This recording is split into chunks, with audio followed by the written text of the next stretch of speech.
దినములు చెడ్డవి గనుక మీరు సమయమును పోనీయక సద్వినియోగము చేసుకొనుచు అజ్ఞానుల వలె కాక జ్ఞానుల వలె నడుచుకున్నట్లు చెడిపోయిన దినములకు ఒక లక్షణం ఏంటంటే, దైవజనమా, దేవుని సంఘమా, నాకు దేవుడు అనుగ్రహించిన ఆత్మీయ పిల్లలారా,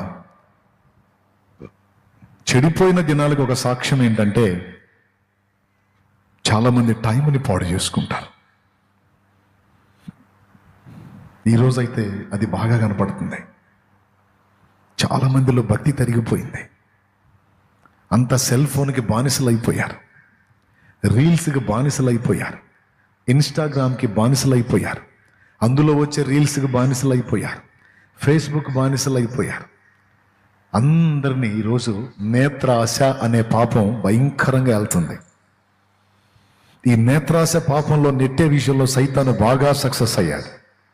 ముఖ్యంగా దైవ సేవకుల్ని సూపర్గా కూర్చోబెడుతున్నాడు వాడు, మోసం చేసి. నేను అంటున్నాను,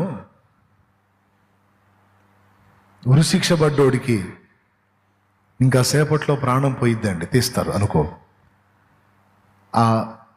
ఇంకా సేపట్లో నా ప్రాణం పోతుంది అన్న సంగతి తెలిసిన వాడికి ఒక గంట ఎంత విలువైందిగా ఉంటుందో మీరు చెప్పండి నాకు. ప్రతి గంట విలువైందా, విలువలేందా?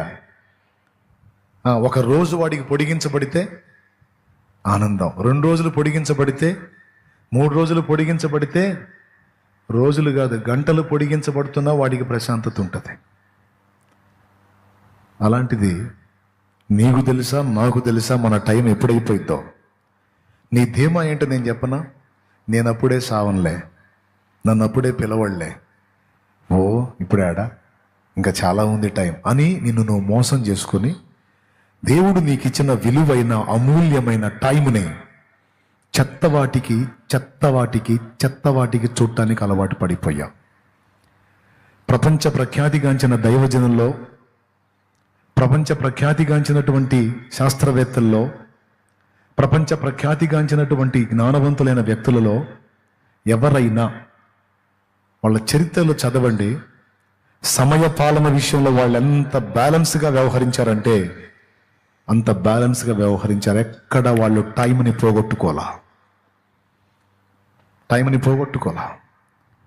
నీ ముగింపు ఎప్పుడో తెలియని నీకు రేపు అనేది ఉందని ఎలా అనుకుంటున్నావు? ఈరోజు ఇక్కడ కూర్చున్న వాళ్ళకి చెప్తున్నాను, భార్య భర్తని స్కూటర్ ఎక్కించుకొని వెళ్తున్నాడు హైదరాబాద్ కందికల్ గేట్ దగ్గర. ఊహలో కూడా ఊహించని మరణం అది. ట్రైన్ వస్తుందని గేట్ వేశారు. భార్య భర్త ఆ గేట్ తీసినాక అవతలికి వెళ్ళాలి. చెత్తకు స్కూటర్, వెనక భార్య కూర్చుంది, ముందు భర్త. ఆ రైల్వే ట్రాక్ అవతల పక్క చెట్లు ఉన్నాయి. ఆ చెట్లలో మరి గ్రద్ద ఎట్లా పట్టుకుందో, తాచుపామును పట్టుకొని దాన్ని గోళ్లతో పట్టుకొని తీసుకెళ్తుంది చంపి తింటానికి. అది పడగెత్తి దాన్ని కాటేయడానికి ట్రై చేస్తుంది. అది పొడుస్తూ దాన్ని తీసుకొని వెళ్ళడానికి ప్రయత్నం చేస్తా ఈ చేతక మీద భార్యాభర్త కూర్చున్నారు చూడు, వాళ్ళ మీదికి రాగానే దాన్ని పట్టు తప్పి ఆ పాము సరిగ్గా ఈ స్కూటర్ మీద ఉన్నవాడి మెడలో పడింది. పడటంతోనే వెంటనే లేచి ఈ కణత దగ్గర కొట్టింది కాటు. అంతే, క్షణాల్లోనే ప్రాణం పోయింది.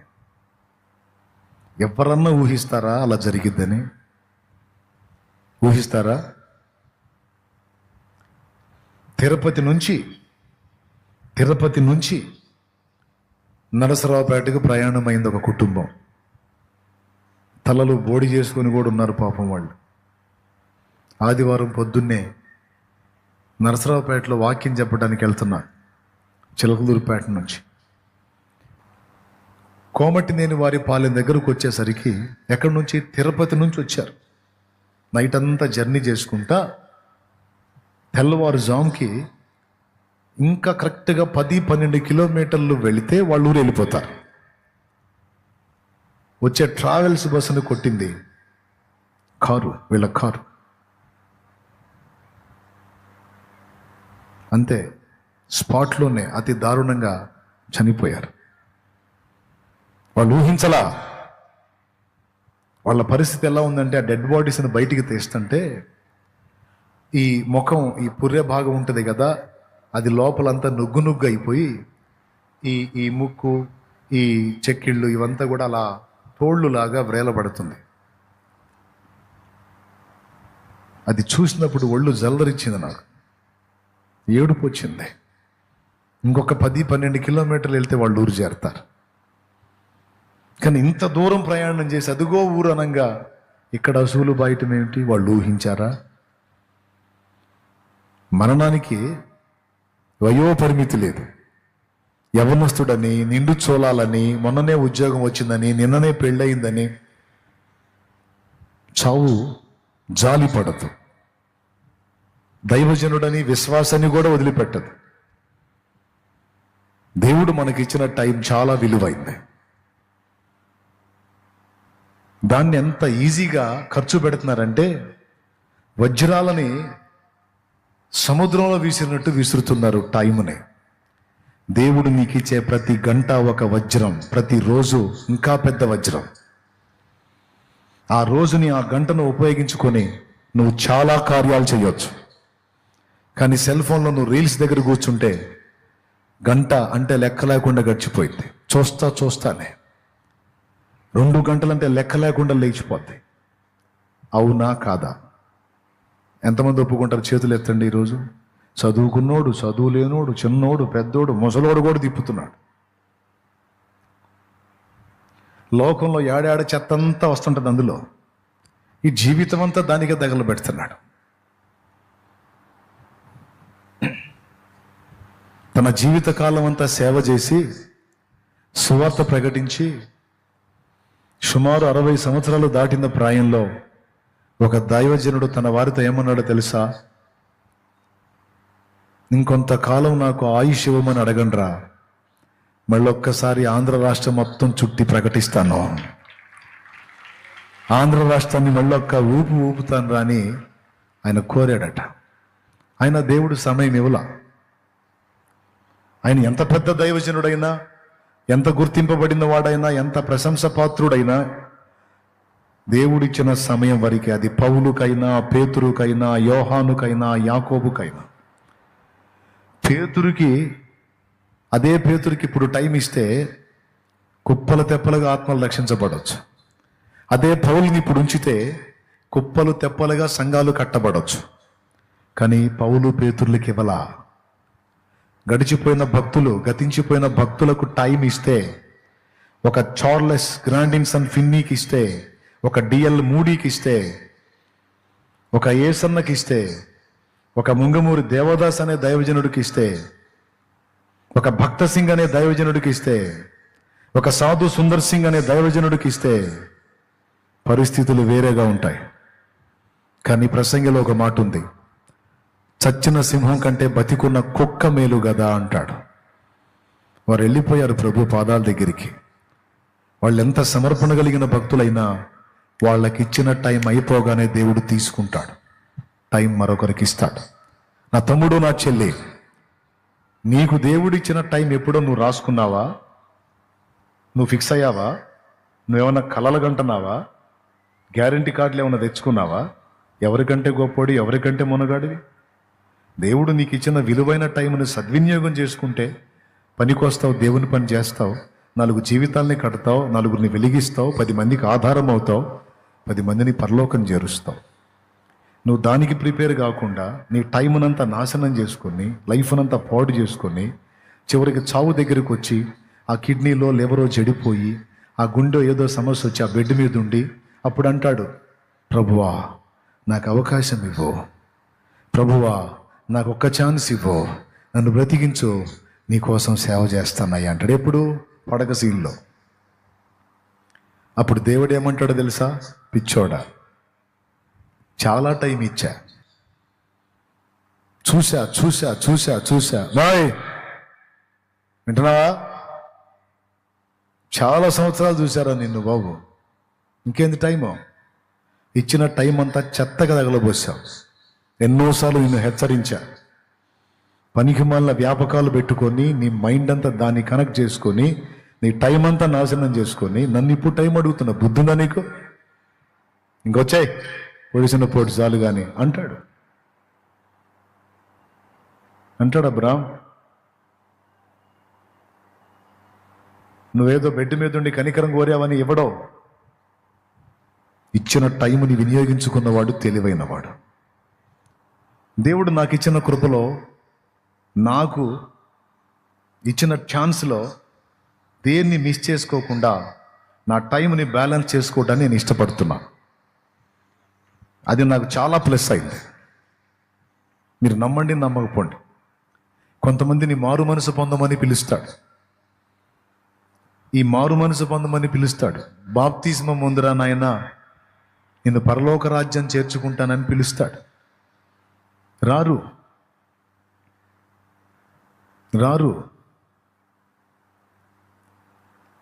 ఇట్లనే ఒక కార్యక్రమం పెట్టి ఒక ఫంక్షన్ హాల్లో యవనస్తులైన పిల్లలందరినీ గ్యాదర్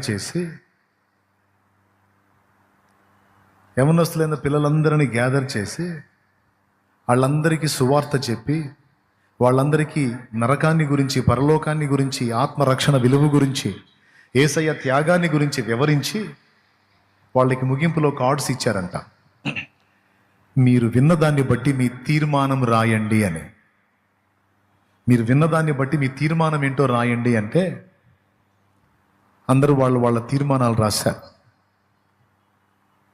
ఒక అమ్మాయి ఒక తీర్మానాన్ని రాసింది. ఏం తీర్మానం రాసిందో తెలుసా?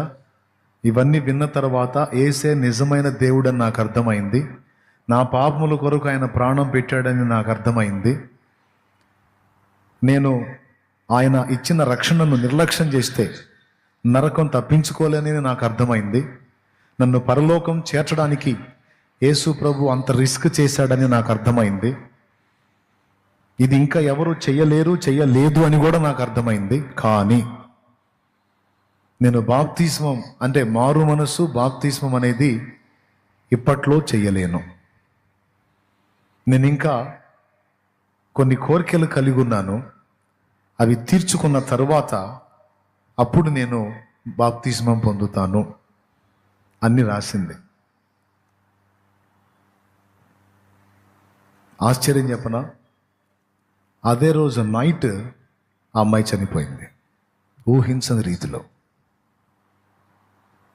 ఇన్ని తెలిసి కార్డులో ఇంత డీటెయిల్డ్గా రాసి అమ్మాయి ఊహించలా ఆ రాత్రే చివరి రాత్రి అని. ఊహించలా, కానీ అయిపోయింది.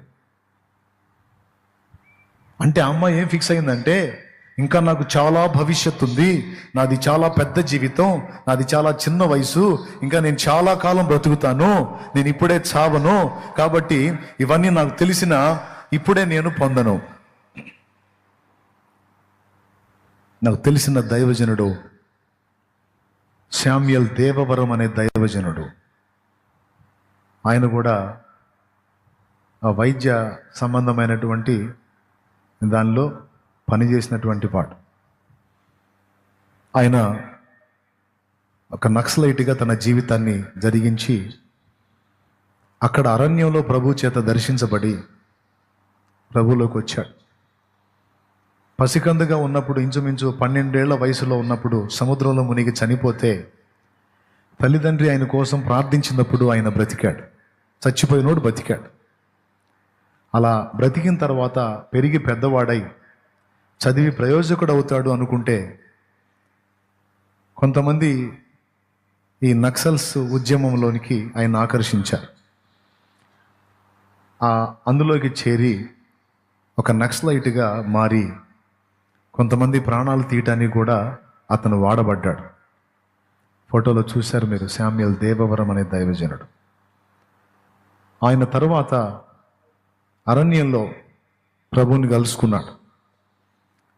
నక్సలైట్ ఉద్యమంలో ఉండి ఒకరోజు తన ఇంటికి వచ్చినప్పుడు మధ్యరాత్రి వేళ ఆకలయ్యి అమ్మ ఇంట్లో ఏదన్నా ఆహారం చేసిద్ది, సైలెంట్గా వెనక నుంచి వెళ్ళి తిని వెళదామని ఇంటి వెనక వైపు నుంచి తల్లిదండ్రులు కూడా తెలియకుండా ఇంట్లోకి రావడానికి ప్రయత్నించాడు. మధ్యరాత్రి ఇంచుమించు 1-2 సమయంలో. అలాంటి టైంలో ఆయనకు ఒక స్వరం వినబడుతుంది ఇంట్లో. అది ఎవరిది అంటే వాళ్ళ అమ్మది. మోకాళ్ళుని ఆమె ప్రార్థిస్తుంది. ఏమనంటే, దేవా, నా కుమారుణ్ణి చంపవా, నా కుమారుణ్ణి చంపేవా, నా కుమారుడి ప్రాణం తీసుకోవా, నువ్వు వాడి ప్రాణం తీయకపోతే వాడు ఇంకా చాలామంది ప్రాణాలు తీస్తాడయ్యా, అలాంటి కొడుకును నాకెందుకు ఇచ్చావు దేవా, వాడి ప్రాణం తీసుకోదేవా అని కేవలం అదే అంశం పెట్టి ప్రార్థన చేస్తున్నా. జన్మనిచ్చిన తల్లి. కొడుకు ఏదో అవుతాడంటే ఏదో అయితే అది తట్టుకోలేక తన కుమారుడు వల్ల పోతున్న ప్రాణాలను బట్టి బాధపడి ఇంకెందుకు ఇతడు బ్రతకటం, ఇతడు చావటమే కరెక్ట్ అని కన్న తల్లి బిడ్డ చావు కోసం ప్రార్థన చేస్తున్న ఆ ప్రార్థన ఆయన చెవుల్లో పడింది. ఏడ్చుకున్నాడు. నేను ఉద్యమంలో ఉన్నాను, నేను చేసే త్యాగం నా తల్లికి అర్థం కావటం లేదు, చివరికి నన్ను కన్న తల్లి కూడా నా చావును ఎదురు చూస్తుంది అని ఆహారం తినకుండా వెళ్ళిపోతాడు. అదే ఆలోచిస్తూ ఉంటాడు. ఆ తర్వాత అరణ్యంలో ఒక రాత్రి వేళ ఆయన సిపాయి డ్యూటీ చేస్తున్నప్పుడు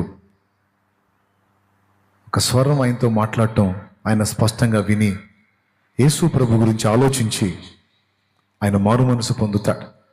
ప్రభుకి స్తోత్రం. ఆయన రక్షణలోనికి వస్తాడు.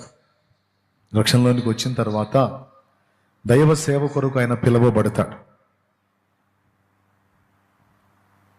ఆయన అలా పిలువబడిన తర్వాత ఒకరోజు ఆయన ప్రార్థనలో ఉన్నప్పుడు దేవుడు ఒక వైద్యురాలను ఆయనకు చూపిస్తాడు. ఒక వైద్యురాలు, ఫేమస్ డాక్టర్ని ఒక ఆమెని ఆయనకు చూపించి, నీవు ఆమె యొద్దకు వెళ్ళి ఆమెకు నన్ను గురించి చెప్పు, ఆమె ఇంటి వారిని రక్షణ పొందమని చెప్పు అని ఆయన ప్రేరేపించినప్పుడు ఈయన ఆమె ఇంటికి వెళ్తాడు. ఆమె హాస్పిటల్లో ఉన్నప్పుడు వెళ్తాడు అక్కడికి. సో అని చెప్పినప్పుడు ఆయన్ని లోపలికి రానిస్తారు. అప్పుడు ఆమె ఓపీలో ఉంటుంది. అక్కడ ఆమెను కలుసుకుంటాడు ఆయన. కలుసుకొని ఆమెకు క్రీస్తు గురించి చెప్పినప్పుడు జీసస్ గురించి నాకు తెలుసు అని కొన్ని మాటలు వింటది.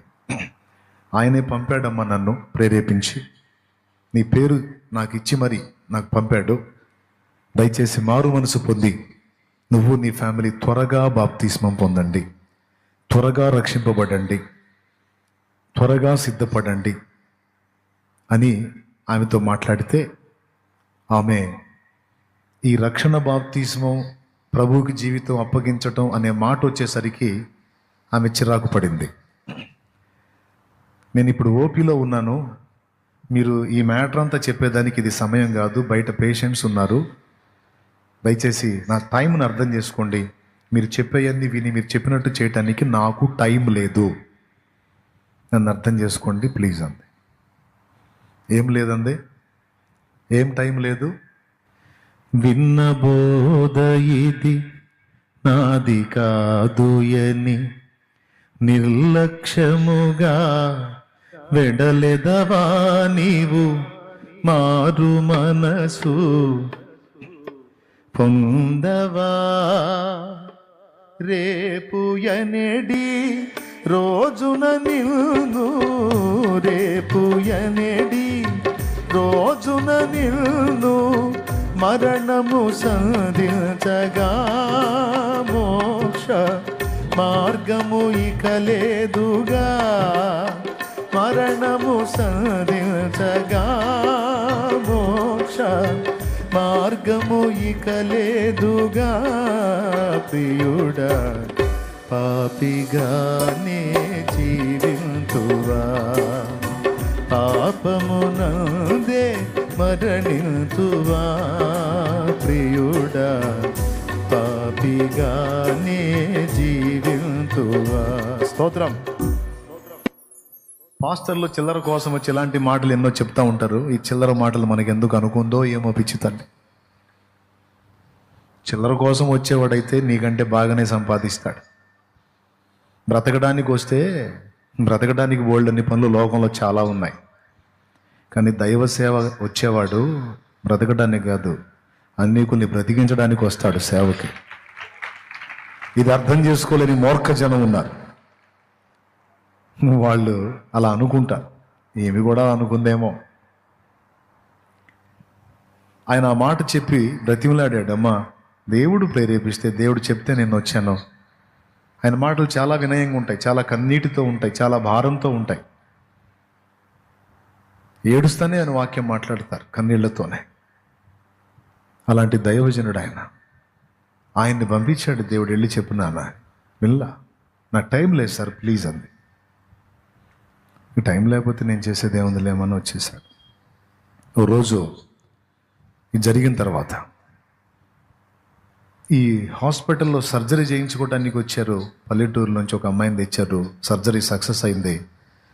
కృతజ్ఞతగా వాళ్ళు డాక్టర్ గారికి, సహజంగా ఎవరైనా పేషెంట్స్ ఆరోగ్యం కుదురు పడితే ఈ పండ్లు, ఈ ఫ్రూట్స్ అవి ఇచ్చి థ్యాంక్స్ చెప్తారు. సహజంగా బాగా వైద్యం చేశారండి, నాకు మంచి హెల్త్ వచ్చింది, థ్యాంక్స్ అండి అని కృతజ్ఞతాపూర్వకంగా కొన్ని వస్తువులు, కొంత డబ్బు అట్లా ఇస్తుంటారు వైద్యులకి. అట్లా ఈమెకి ఏం చేశారంటే, పల్లెటూరు ప్రజలు కదా, కొన్ని ఆకుకూరలు, కొన్ని కూరగాయలు తీసుకొచ్చి, డాక్టర్మ్మ గారు ఇవి ఏ మందులు వేయకుండా పెంచినాయండి, మీకని ప్రత్యేకంగా తీసుకొచ్చాము అంటే, ఈ పల్లెటూరు నుంచి డైరెక్ట్గా వచ్చిందంటే ఇది చాలా ఆరోగ్య కారణం అని చెప్పి వైద్యులు బాగా ఇష్టపడతారు వాటిని. తీసుకుందామే, తీసుకొని ఇంటికి తీసుకెళ్ళి ఫ్రిడ్జ్లో, అరలు ఉంటాయి కదా, ఫ్రిడ్జ్లో ఉండే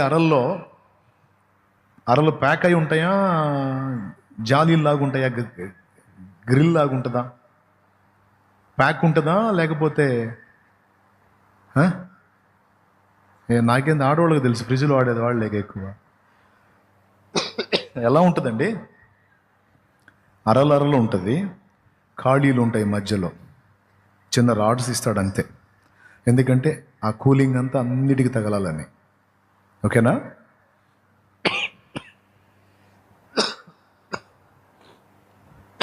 క్షమించండి, కొంచెం దగ్గు. తీసుకెళ్ళి ఏం చేసిందంటే, ఒక అరలో కూరగాయలు పెట్టింది, ఒక అరలో ఆకుకూరలు పెట్టింది, అడుగున నైట్ పాలు కాగబెట్టి తోడేసి అడుగున గిన్నె పెట్టింది, పాల గిన్నె. అందులోకి ఎలా చేరిందో తెలియదు. ఒక పాము ఒకటి, కొన్ని పాములు ఎలా ఉంటాయంటే అవి వయసులో పెద్దవి అయినా సైజులో చిన్నగా ఉంటాయి. కొన్ని పాములు విషసహిత పామే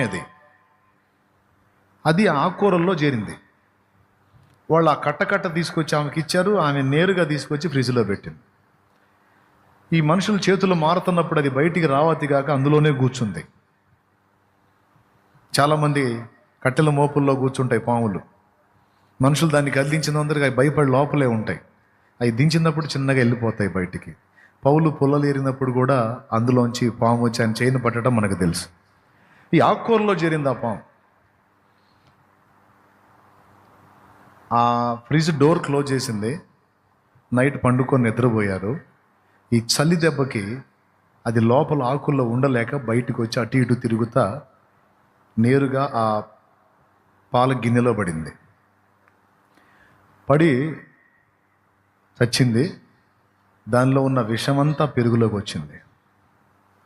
పాము అడుక్కెళ్ళింది, చచ్చి తెల్లవార్దులు ఆ విషమంతా పాలల్లో కూరింది, అది పెరుగయింది. ఇంత సీన్ ఫ్రిడ్జ్లో జరిగిందని డాక్టర్ గారికి తెలీదు. విషసహిత పామది, ప్రమాదకరమైన విషం ఉంది. డాక్టర్ గారి పరిస్థితి ఏంటి, ఆమెకు తెలియదుగా. పొద్దున్నే లేచింది, పిల్లల్ని రెడీ చేసింది స్కూల్కి పంపడానికి, భర్త రెడీ అయ్యాడు ఆఫీస్కి వెళ్ళటానికి, ఏమో రెడీ అయ్యింది హాస్పిటల్కి వెళ్ళటానికి. అదే పెరిగేసి భర్తకు పెట్టింది, అదే పెరిగేసి పిల్లలకు పెట్టింది, అదే పెరిగేసుకొని ఆమె తిన్నది. ఈ కాస్త డబ్బున్నోళ్ళు ఏం చేస్తారంటే, లీటర్ పాలు అవసరం అయితే 2 లీటర్లు పోయించుకుంటారు. ఎందుకంటే ఎవరైనా అతిథులు వస్తే వాళ్ళకి టీలు కాఫీలు ఇవ్వడానికి కంఫర్ట్గా ఉంటుంది. యథార్థంగా జరిగిన సంఘటన.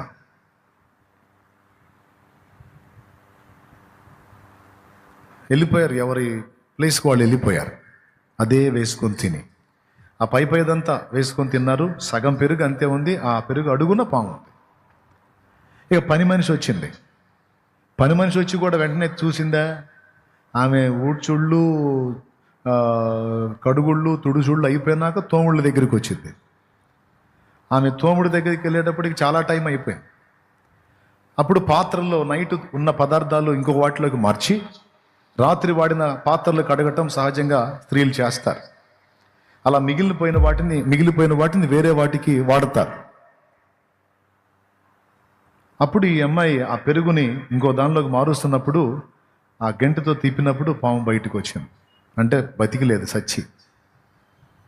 ఆమె గుండె జారిపోయింది. అప్పుడు ఆ పెరిగేసుకొని వాళ్ళు తిన్నారని అర్థమయ్యి వెంటనే డాక్టర్మ్మ గారికి ఫోన్ చేసింది. డాక్టర్మ్మ గారు, మీరు తిన్న పెరుగులో విషం ఉంది, ఆ పెరుగులో పాము ఉందండి, ఆ పాము చచ్చింది, దాని విషమంతా పెరుగులో కూరింది, అదే మీరు వేసుకొని తిన్నారు, మరి ఎలా ఉన్నారో ఏమో అని అంటే, పిచ్చా, ఓపిలో ఉన్నాను నేను, పెట్టే అంది. లేదమ్మగారు, నిజం, మీరు ఆకుకూరలు పెట్టినట్టున్నారు, మీకు ఎవరో ఇచ్చినట్టున్నారు, ఆకుకూరలు పెట్టినట్టున్నారు, పెట్టారా అంది. పెట్టాను, ఆ ఆకుకూరల్లో ఉన్నట్టుందండి, అది మీరు అడుగున పెరుగు కింద పెట్టారు, అందులో పడింది, అయ్యో ప్రమాదం అండి అని చెప్పి ఫోన్ చేస్తే అప్పుడు అర్థమైంది ఆమె, అరే నిజమే కదా అని వెంటనే భర్తకు ఫోన్ చేసింది. పిల్లలు ఎలా ఉన్నారో, స్కూల్కి వెళ్ళి పిల్లల్ని చూడండి, మనం తిన్న ఆహారం విషసహితమైంది అని చెప్పి భర్తకు ఫోన్ చేస్తే సత్తా బతుకుతా ఆయన బయలుదేరాడు. ఆయన వెళ్తూ ఉండగానే ఫోన్, స్కూల్లో 2 పిల్లలు అవుట్. ఈ వార్త వింటూనే ఈయనకి బ్లడ్. ఈ వరుసగా ఈ వార్తలు వింటూ ఈమె అపస్మార స్థితికి వెళ్ళిపోయింది. ఈమెకు కూడా ఎక్కింది. వైద్యం చేసి జనాల్ని బ్రతికించే వైద్యురాలి గతి ఏమంది? మారు మనసు పొందమ్మా, రక్షణ పొందమ్మా అంటే నాకు ఇప్పుడు వాటిని గురించి విని ఆలోచించి అలా చేసే టైం లేదు. ఇంకా బోల్డ్ అంత లైఫ్ ఉంది. ఎప్పుడో చచ్చేటప్పుడు చూద్దాం. ఎప్పుడు చావు వస్తుందో తెలియదు కనుకనే దేవుడు ఇదే రక్షణ దినం, నేడే అనుకూల సమయం అన్నాడు. అంతేగాని 1 సంవత్సరం తర్వాత రక్షణ దినం, 6 నెలల తర్వాత అనుకూల సమయం వల్ల, నేడే రక్షణ దినం, ఇదే అనుకూల సమయం. ఆయన ఇంకా రాలేదు, నీ ప్రాణం ఇంకా పోలేదు. ఇవి 2 జరగకముందే నువ్వు మారు మనసు పొంది బాప్తిస్మం పొంది పాపాలన్నీ కడిగేసుకొని ప్రభు చేతికి జీవితాన్ని అప్పగించి సిద్ధపడు అని దేవుడు మొత్తుకొని పిలుస్తుంటే ఎంతకాలం నిర్లక్ష్యం? విన్న బోధ ఇది నాది కాదు అని నిర్లక్ష్యముగా వెళ్తావా? రేపు ఎనటి రోజున నిన్ను మరణము సంధిస్తే నీ గతి ఏమైద్ది దైవజనుడా? అప్పుడు ఏం చేస్తావు? సేవ. అది జరగకముందే సేవ చేయాలి. విన్న బోధ ఇది నాది కాదు అని నిర్లక్ష్యంగా వెళ్ళిపోయే ఓ వ్యక్తి, సోదరుడా, మారు మనసు పొంది బాప్తిస్మం పొంది ఒడ్డెక్కురా నాయనాన్ని పిలిస్తే ఇది నాది కాదని వెళుతున్నావు. రేపు ఎనడి రోజున నిన్ను మరణము సంధిస్తే, మరణం నిన్ను ఎదుర్కొంటే నీ గతి ఘోర అగ్నికే కదా. కాబట్టి టైంని బ్యాలెన్స్ చేసుకోవటం అనేది చాలా ముఖ్యమైన విషయం. దేవుడు నీకు ఇచ్చిన టైంని దయచేసి స్వీకరించి, నేను చెప్తున్నా, నువ్వు ఎన్ని పూజలు పునస్కారాలు చేసినా, పుణ్యకార్యాలు చేసినా అవేటి వల్ల కూడా నీకు రక్షణ కలుగదు. నువ్వు చేయాల్సిన పుణ్యకార్యం ఒకటి ఉంది. నేను పాపిని అని ఒప్పుకొని ఇక చెయ్యకూడదని తీర్మానించుకొని మారు మనసు పొంది బాప్తిస్మం పొంది నువ్వు యేసయ్య బిడ్డగా మారిపోవటం, యేసు చేసినటువంటి సిలువ బలియాగం మీద విశ్వాసం ఉంచటం అనే ఈ చిన్న పుణ్యకార్యం నువ్వు చేస్తే నిత్యము మండే నరకం తప్పించుకొని పరలోకం వెళ్తాం. దీనికి పైసా ఖర్చు లేదు, ఒంటికి చాకిరీ లేదు, కేవలం ఉచితం. ఇలా ఉచితంగా నీకు ఇచ్చిన అవకాశాన్ని, ఆయన ప్రాణం ఇచ్చి మరి ఇచ్చిన అవకాశాన్ని నువ్వు నిర్లక్ష్యం చేసి వెళ్ళిపోతే రేపటి రోజున నీ ఆత్మ ఎక్కడుంటుందో నువ్వే ఆలోచించు. నీతిగల న్యాయాధిపతిని ఎలా ఎదుర్కొంటావో ఒక్కసారి ఆలోచించు. భగభగా మండే నరకాగ్ని నుంచి ఎలా తప్పించుకుంటావో ఒక్కసారి ఆలోచించు. లేదు శాలేమన్నా, నాకు అర్థమైంది, నేను సిద్ధపడ్డాను, నీవు బాప్తిస్మలో నీకు నడిపిస్తే ఇప్పుడైనా నేను తీసుకోవడానికి సిద్ధంగా ఉన్నాను అన్నా, నాకు రక్షణ కావాలి, రేపు నాదో కాదో తెలియదు, నాకై ప్రాణం పెట్టిన యేసు రక్తంలో నేను కడిగేసుకోవాలి. ఇంకెందుకు? పాపం వద్దనుకున్నాను, పనికిమాలిన లోకం వద్దనుకున్నాను, కులం నాకేం కూడు పెట్టలా, నా అన్నవాళ్ళు ఎవడు నన్ను ఆదరించలా, సచ్చినా బతికినా నాకు ఏసే దిక్కు అనుకున్నా. ఇక ఆయనలోనే ఉంటాను నేను. ఇంక రెండో దాని వైపు నేను చూడనన్నా, నాకు నువ్వు రక్షణ ఇవ్వన్నా నేను తీసుకుంటాను అని ఎవరైనా సిద్ధపడి ఉంటే మీ కుడి చేయి ఎత్తి చూపించండి. సిద్ధపడ్డవాళ్ళు లేచి నిలబడండి నాన్న. చేతులు ఎత్తిన వారు లేచి నిలబడండి. ఎవరెవరు సిద్ధపడరు త్వరగా లేవండి.